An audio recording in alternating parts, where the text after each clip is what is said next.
Right now, if a country wants to trade oil, buy weapons, or even overthrow its own government, it almost always needs one of three things: American dollars, American approval, or American silence. But in 1900, the United States was a bystander to global power. Following George Washington's warning against entangling alliances, the U.S. military remained small, ranking roughly 17th in the world. Its army was less numerous than Portugal's. Then, two world wars destroyed the old order. Within 3 decades, the traditional imperial powers, Britain, France, Germany, were either bankrupt or reduced to rebel. By 1945, the United States was the only industrialized nation left with its homeland untouched by bombs. American factories were now producing half of all manufactured goods on Earth, and at the same time, Washington held a monopoly on the atomic bomb. The world was broken and wide open for conquest, but Washington didn't want to rule through traditional colonies. Instead, they had to invent a different system, one that filled the power vacuum without needing to plant a single flag. The first pillar was set in 1944. Before the war even finished, the U.S. gathered 44 allied nations at a hotel in Bretton Woods, New Hampshire, to rewrite the rules of global finance. They established a new hierarchy. Every major currency was pegged to the U.S. dollar, itself backed by gold.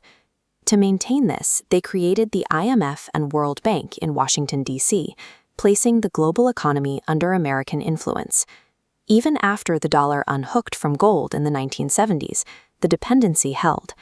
Washington brokered deals to ensure global oil was sold exclusively in American currency, meaning every country needing energy now needed dollars to pay for it. Controlling the global reserve currency allowed America to profit from nearly every international trade, bypassing the need to invade foreign countries to collect taxes. While the Soviet Union rebuilt its economy by extracting resources from occupied Eastern Europe, Washington took a different path. Through the Marshall Plan, the U.S. spent over $13 billion to rebuild its Western European allies and former enemies. Millions of tons of American supplies flowed into European ports, physically reconstructing cities that had been flattened by years of war. The economic loop illustrates the underlying logic. The dollars sent to Europe were spent right back on American-made goods. Washington was financing its own captive consumer base. As these economies rebuilt, they aligned with the American market. This dependency created political loyalty lasting through the Cold War, securing allies without constant military pressure. The economic leash proved more stable and less expensive than traditional occupation, turning former battlefields into reliable trading partners. The final pillar is the physical footprint. Today, the United States maintains over 750 military bases across roughly 80 foreign countries, without formally colonizing them. Through defense treaties like NATO, dozens of independent nations' military strategies are woven directly into Washington's control. Supplementing these bases is the U.S. Navy. Its carrier strike groups project power over international shipping routes and choke points, allowing for the management of global trade without a formal declaration of war.